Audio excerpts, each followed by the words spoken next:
Seja bem-vindo a mais um vídeo do canal Fomos Testemunhas de Jeová. Alô pessoal, eu sou Denise Chocobon. Eu quero contar para vocês uma parte da minha história. A minha experiência com as Testemunhas de Jeová. Quando eu era muito pequena, eu tinha 4 anos de idade, o meu pai atendeu de porta em porta uma Testemunha de Jeová. E o meu pai começou a estudar a Bíblia com uma dessas Testemunhas de Jeová. Com o tempo, meu pai perdeu completamente o interesse e a minha mãe prosseguiu estudando. Em 1974, a minha mãe se batizou como Testemunha de Jeová. E ela passou a criar nós, 3 filhos, levando para as reuniões das Testemunhas de Jeová e ensinando toda a doutrina das Testemunhas de Jeová. Eu me batizei como Testemunha de Jeová aos 13 anos de idade e comecei a fazer a pregação de uma maneira tão assídua que levei muitas outras pessoas também a se batizarem a ser Testemunhas de Jeová. Acontece que quando eu tinha 17 anos, eu resolvi mudar para São Paulo junto com a minha mãe, porque minha mãe havia se separado do meu pai. Nessa época ela foi procurar emprego em São Paulo, ajudada por uma tia, irmã do meu pai. E eu fiquei no Rio de Janeiro, onde eu morava, na nossa família de origem, né? Eu fiquei lá. E com 17 anos, um ano depois, eu decidi ir atrás da minha mãe. Acontece que poucos meses que eu estava em São Paulo, minha mãe adoeceu, ela teve meningite. E nessa época que a minha mãe adoeceu, eu tinha uma outra irmã nessa época. Havia nascido mais uma irmãzinha na nossa família, né? E a minha irmã tinha mais ou menos 4 anos. E eu era pioneira.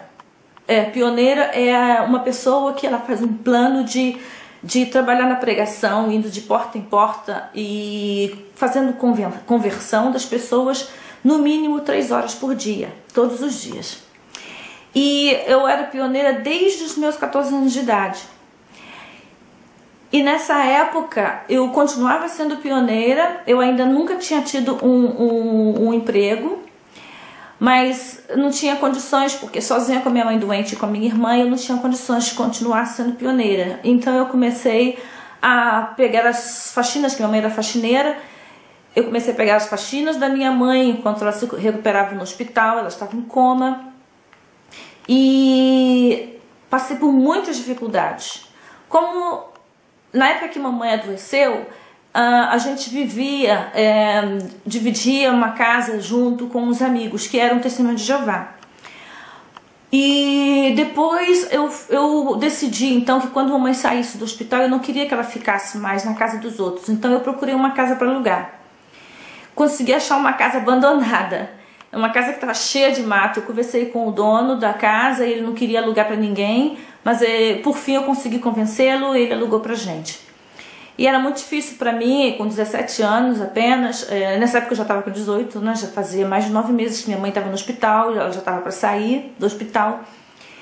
E foi uma fase muito difícil. E isso foi no ano de 88, 89. E eu sempre cuidei muito do meu cabelo, andava toda arrumadinha. E com a mãe doente, eu fazendo faxina com 17 anos, eu pesava em torno de 40 quilos. Eu não tinha condições de cuidar do meu cabelo. Então, por não ter condições, na época, o que a gente usava para cuidar do cabelo era Enê. Era uma vez por semana passar Enê no cabelo para esticar. Era uma coisa do final da década de 80, né? Eu não tinha condições, não tinha dinheiro. Então eu decidi cortar o meu cabelo. Eu não posso andar com os cabelos todos desgrenhados, né? Eu cortei meu cabelo bem curtinho, porque eu não tinha dinheiro, não tinha condições de cuidar do meu cabelo. E por eu ter cortado o cabelo curtinho, eu fui levada a uma comissão judicativa. E não permitiram que eu continuasse sendo pioneira. Eu já fiquei muito chocada, porque eu estava conseguindo ser pioneira, mesmo cuidando da minha mãe doente, da minha irmã pequena, trabalhando como faxineira, tendo só 40 quilos de peso, magrela. Eu já fiquei muito chocada com isso, por não levarem em consideração. Eu expliquei que quem tem um cabelo afro não tem condição de... Eu não teria como sair pregando se eu saísse com os cabelos granhados. Eu tinha que andar bem arrumada para representar o nome de Deus. E eu não tinha condições, então eu não tinha dinheiro nem nada. Mas não quiseram entender, não teve jeito. E então eu fiquei muito chocada, muito triste e parei de ser pioneira. Por esse motivo. Ninguém chegou pra mim e falou: Zorice, você tá muito sobrecarregada, é melhor você parar por um tempo de ser pioneira, né? De fazer essa pregação de tantas horas por mês. Não, eles me tiraram de ser pioneira porque eu tinha cortado o cabelo muito curto. Bem, com o tempo, então, eu conheci um ancião, entre os testemunhos de Jeová, eu conheci um ancião, um homem muito pacífico, muito bom, e eu me casei com ele, aos 21 anos de idade. Eu tinha uma esperança de que agora, tendo um homem do meu lado, ele fosse me ajudar a lidar com a minha irmã e com a minha mãe, era tudo muito difícil.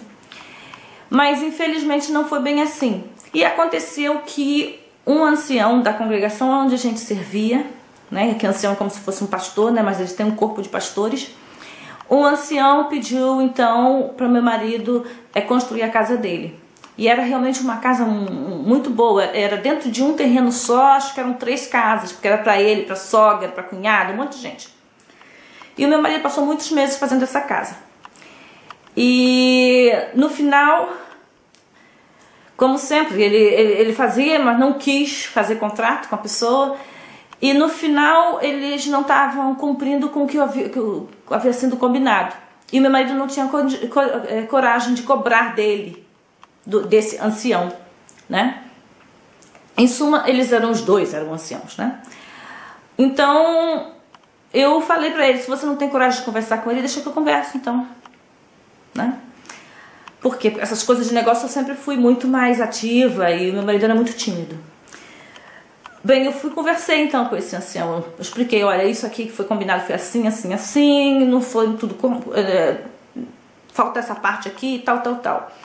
Então esse ancião, ele disse que o meu marido é uma pessoa muito boa, mas que eu sou uma pessoa que só pensa em dinheiro, eu sou uma pessoa gananciosa, eu sou uma pessoa que não busca primeiro o reino e as outras coisas serão acrescentadas, como diz a Bíblia, e que eu sou uma péssima influência para o meu marido.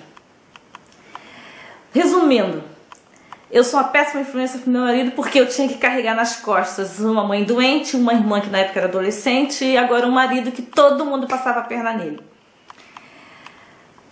Então eu tive que ficar quieta, porque as testemunhas de Jeová me ensinaram que a gente não pode ir contra a palavra de uma autoridade espiritual, um ancião. Isso acabou comigo. Por fim, eu voltei para casa arrasada. Eu não aguentei, eu quis pedir divórcio. Porque estava sendo difícil demais. Eu, desde os meus 17 anos, cuidando da minha mãe e da minha irmã. E agora eu tinha que cuidar da minha mãe, da minha irmã e do marido. E então, como eu sabia que a Testemunha de Jeová não ia aceitar divórcio sem o motivo de adultério, então eu escrevi uma carta para a Testemunha de Jeová, me dissociando da Testemunha de Jeová, deixando de ser Testemunha de Jeová. E depois eu fui dar entrada no divórcio.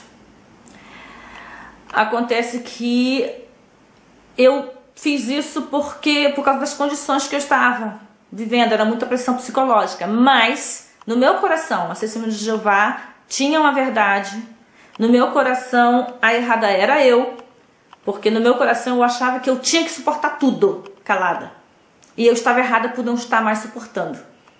Então eu acreditava nisso. Como uma pessoa se dissocia ou é desassociada, ela está condenada de uma forma que não adianta mais fazer nada para agradar a Deus, porque o único jeito de agradar a Deus é sendo o testemunho de Jeová. Então, raciocinando dessa forma, eu me lembro até de um ancião que ele falava assim: quem sai da organização do testemunho de Jeová não precisa mais ser uma pessoa boa, não adianta tentar, porque já está condenado. Cai no mundo e faz tudo que não presta. Aproveite os últimos tempos que tem de vida. Então eu me lembrava disso que ele falava e falei assim: vou fazer isso. né? Naquele mesmo ano que eu me dissociei das Testemunhas de Jeová, eu comecei a sair para festas e tal, porque acontece o seguinte: quem deixa de ser Testemunha de Jeová perde todos os amigos.